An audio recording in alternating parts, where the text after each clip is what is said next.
was made to collect, sort and dispatch to England damaged and broken equipment which was urgently needed to remelt and fashion again into new weapons of war. Today, the need for scrap iron and steel is just as urgent. Nationwide advertising campaigns are being conducted to bring home to the public the urgency of scrap collection. Now the detailed service levels have been laid down to the service. Half our present output of steel depends entirely on scrap.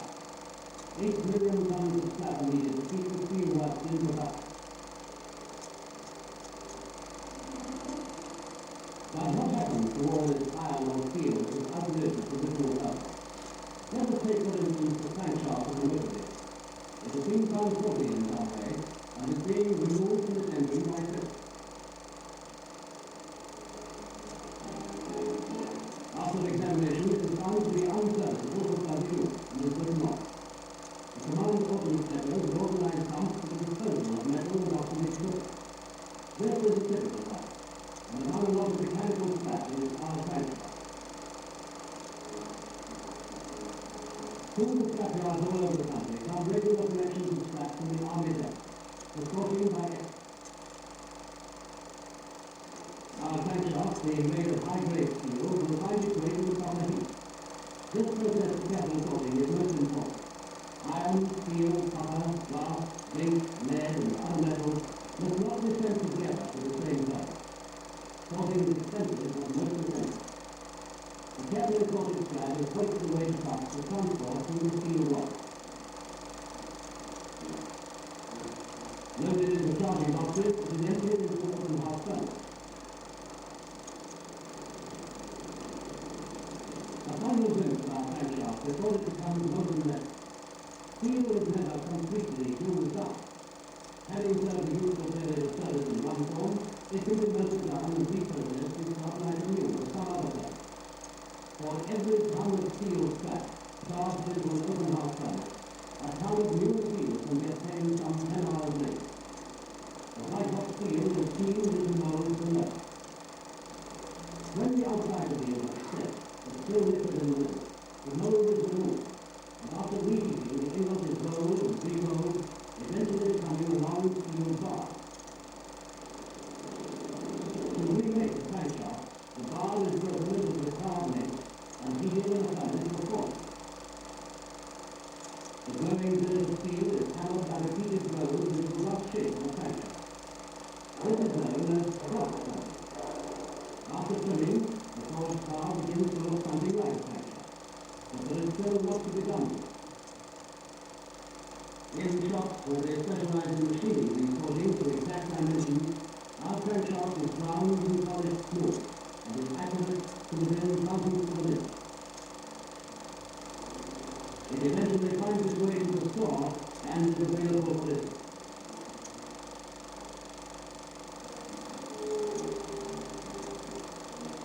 Fitted into an engine, the vehicle will soon be on the road again with a new lease of life. Apart from crankshaft, that glowing steam of metal may become one of the innumerable things made of steel. Sewing machines, needles, scissors, or ships, planes, or airplanes. There is a popular impression that the Royal Air Force is concerned only with the use of aluminium and light out. But this is not so. Every fighter and small aircraft has more steel in its construction than any other metal. All the armament of the Royal Air Force is high-grade steel. While the rotor blades of the modern jet engines are made from the most costly steel yet devised, all of which is made from steel scrap. When engaged on bombing exercises, the Royal Air Force used bombs, rockets, cannon shells, and all types of missiles. Much of this valuable steel is later recovered by laborious digging. Whether it is in the field, in the ground, or on the ground, every piece of scrap must be recovered, sorted, and sent to the steelworks as quickly as possible. This efficient and well-organized scrap recovery effort is being run by the disposal school in the British Zone of Germany at Hamburg. They employ German labor, and where necessary, German contractors work their own company, so they have every inducement to bring in big loads for shipment to the steel works of Britain. From this town of working direction of flat. Make on the steel for vital tunnels, damage, from nails in the boot, heel tips, or toe caps, all other service equipment. All the three services are large users of steel and are making valiant efforts to recover their scrap. But just as important is the need to get it back quickly. Very thoughtful, very smart, but not very efficient. No, they're not to get to me. And now you're ready for our road. I just want to follow. Get me shifted. Yes. The Sergeant Major was right. Scrap's no use as a perishing money. It's wanted in the scrapyard now. Have you ever noticed that the courthouse is full of steel? Gas cookers, ranges, potato peelers, mixers, pans, trays, knives, spoilers, steel pipes, and always a lot of tin. Things. How do they do with it all? What do they do with it? We can tell you the answer to that one. At home and overseas, empty tins of every description are crushed by modern weighing machines into compact blocks. A great saving in space when they're transported back to the steelworks. Yes, tins are made from steel. Thin sheets of it with a coating of fluorescent. Thousands of tons of steel are used every year to make full tins and other containers from the plant. This is a constantly recurring source of valuable stuff. But just like this shows that somebody is not doing his job, because steel must never be used.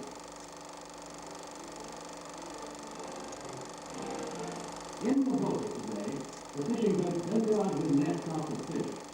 Steel is what they're after now, and every boat is equipped with lifting tackle and has an extra diver. After the war, many millions of live shells were dumped into the sea. The so great is the need for scrap today that in spite of the high cost and centuries of the past, they must be replaced. The divers go down and work continuously loading the shells into strings and pull out the foot. Then it returns to the jetty at the Vickers-Armstrongs to unload.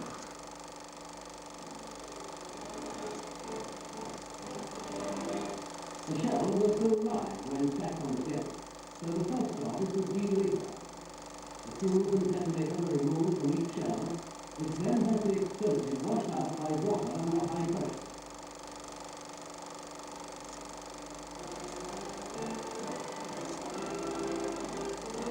After that, the shell case is cut in two by oxycarbon. The reason for this is that even a clean, empty shell case might explode in the surface through the expansion of the air in the empty cavity. Sunken ships and submarines are also being subject to valuable steel vacancy. Every available piece of steel scrap, obsolete or derelict equipment, is being recovered.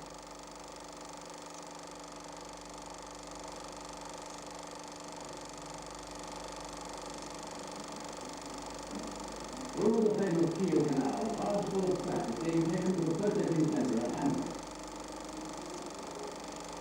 All the scrap recovered is brought to one of these centers and then cut down to furnace size. It is costly and laborious work cutting out marine containers, submarine engines, sorting out piles of jerry cans and piles of shells, and there is work to be done. All kinds of jobs have to be tackled. Cutting out vehicle tracks, cutting out aero engines,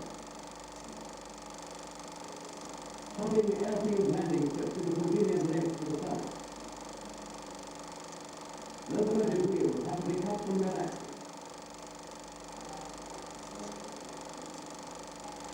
Wherever the British forces are stationed, there is the prize for scrap. Under the blazing sun of Malta, the Royal Navy are making a top priority job of steel scrap recovery. This old floating dock, found and sunk in 1942, will eventually yield 27,000 tons of valuable steel scrap.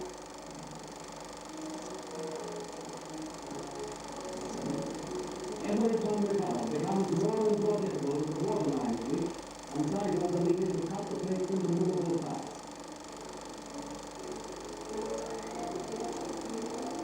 Divers are also at work recovering steel from the line of tunnel, which was sunk in the Surrey in Water Harbour.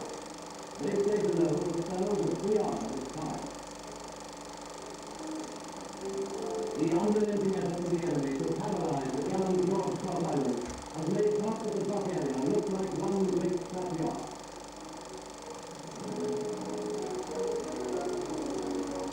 Half-ton floats and submarine boom defense will be cut in two, one half fitting into the other, thus saving shipping.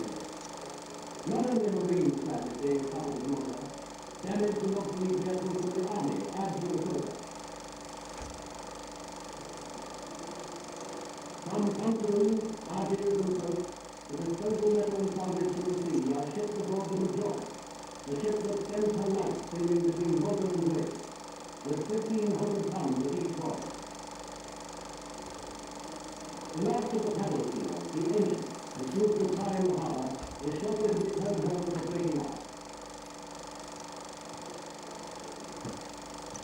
After being in the water for over 100 years, 3 old guns, 30, 40 and 50 tons, have been recovered.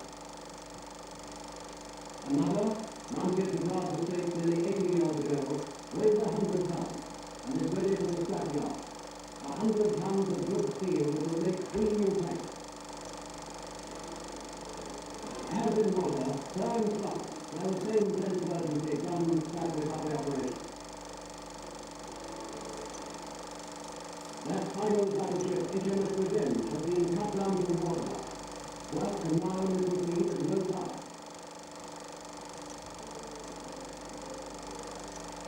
Lying alongside and waiting outside of the ship rail is the Empress of Australia. One of the ship's hazardous work was part of the preparation for freedom after the 1418 war. Since then, she has many years of captain of the liner and 12 years of the crew, before being taken up to the sea life to far life and living. Something else. Anyway, thank you very much indeed. I'll creep back down here. The recovery of steel scrap today is the first priority at all naval bases, and has been going on at sharp flow since the end of the First World War in all kinds of work. At the Royal Naval Dockyard, Boston, the portion of the yard makes regular inspection. There, again, the salvage of steel is treated in the laboratory. The boatman knows that scrap is no use on the quayside. It must descend quickly into the tunnel. Person of the yard, yeah? Minister speaking. There's a heap of scrap on number 60. Just come in. Can you move it? Right, I'm going to ship it today. And it is shifted today. The very day the warship dumps it on the quay. There is no delay in getting it away and handing over the scrap metal.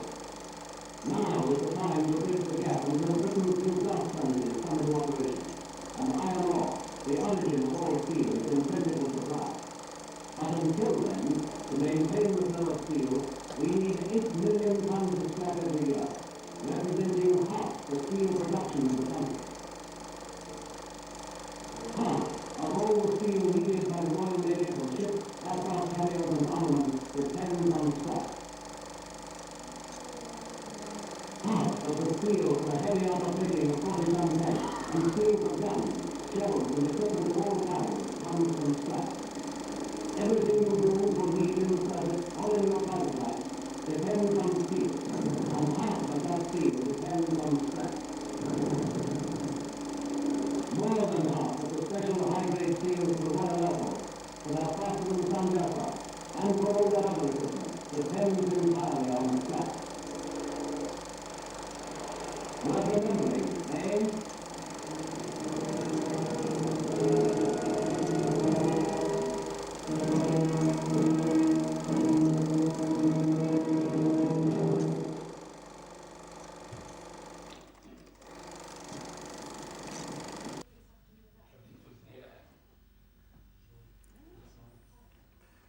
Right, let's see what we got at Heathrow. Hang on, whoop, sorry, I've made a mistake. We have got the wrong.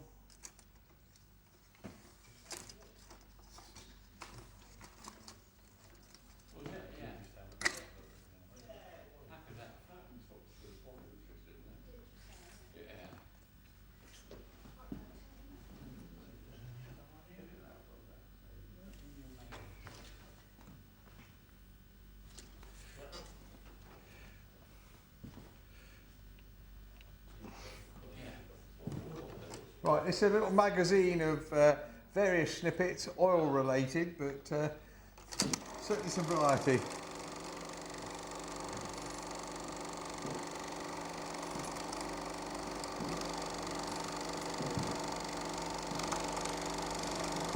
This would have been shown on board ships, you see.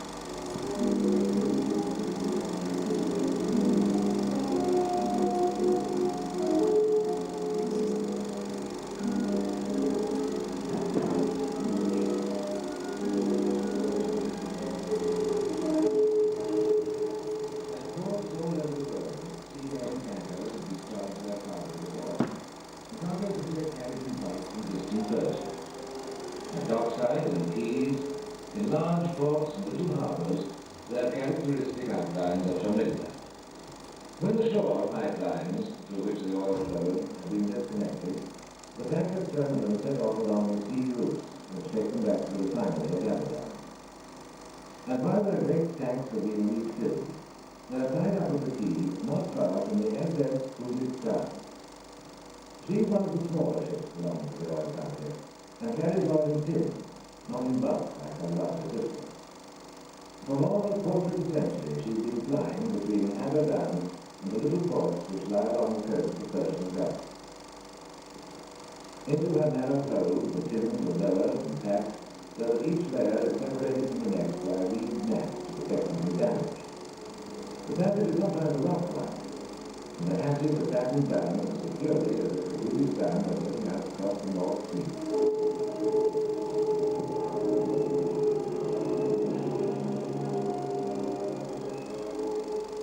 Some reflection of the British sound leaves Amsterdam.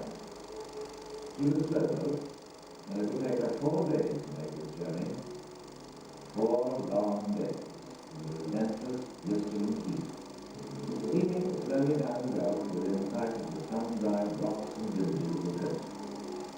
4 monotonously hot days, the beacon broken only by an occasional visitor, taking refuge from the perpetual glare of sun and sea.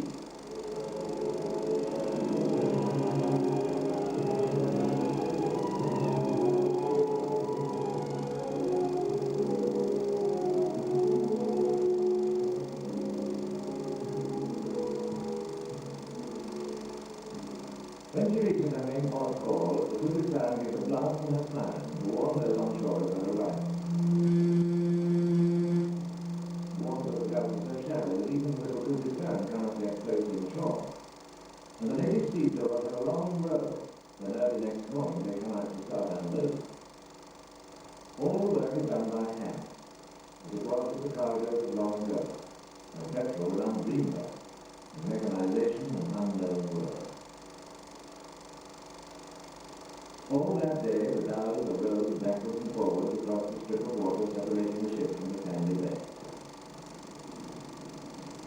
And all day, the tins are carried from the dhows through the waves that break gently on the hard shore.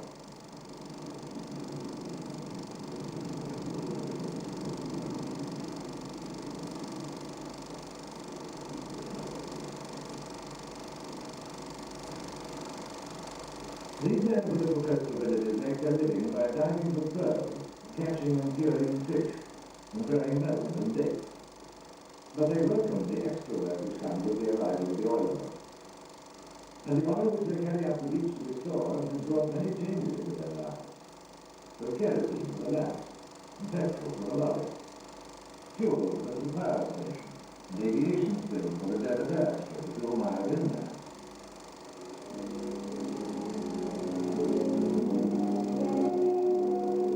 Her cargo unloading, the Vickers-Armstrongs leaves the smoking coast and sets course back to Amsterdam.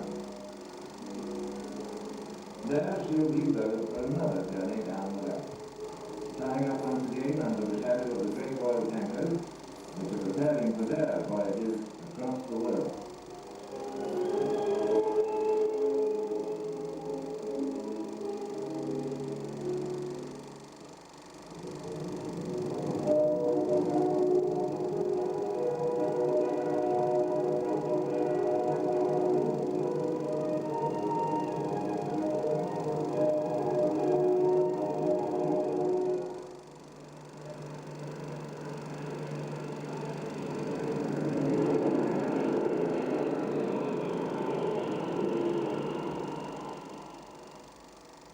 Taking across the quiet English country, you may hear an unusual sound in the sky.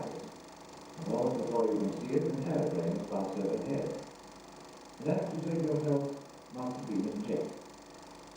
It may have been a pure jet like the de Havilland's Vampire fighter.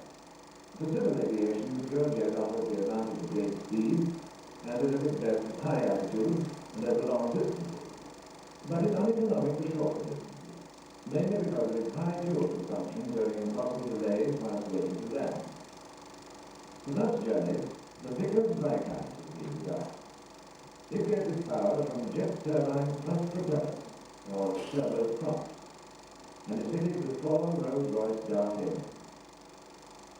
They give more power for less weight and have a much smaller frontal area than the conventional piston engine, and the Viscounts can still gain height if one of them is stopped. Having no reciprocating thrust, they run exceptionally smoothly, and since noise and vibration are the two main causes of fatigue, both for the pilot and the passengers, these engines are important to mental and physical comfort. Inside the aircraft when it's flying, the engines are almost inaudible, and the lack of vibration prolongs the life of the airframe itself, although that was very interesting.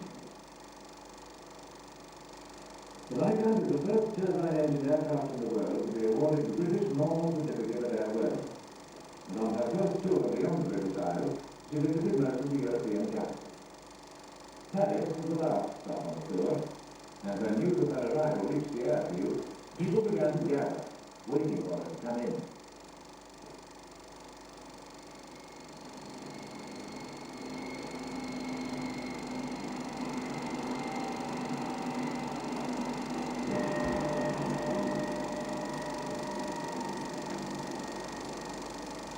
Important air officials and Paris journalists were anxious to try out the advantages of this new airliner for themselves, and for 2 days a series of short trips were made to the airfield.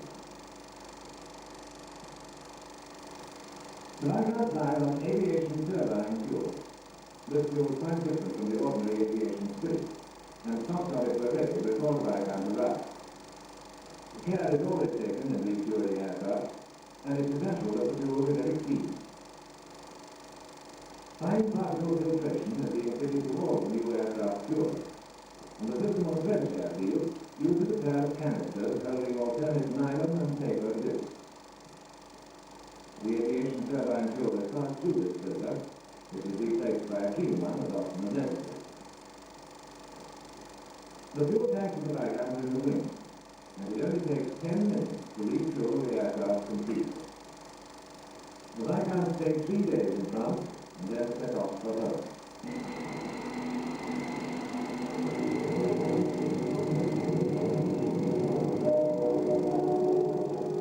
Her tour has successfully demonstrated Britain's lead in civil aircraft, and now she flies smoothly over the channel, showing her power and grace before she comes down to land in England again.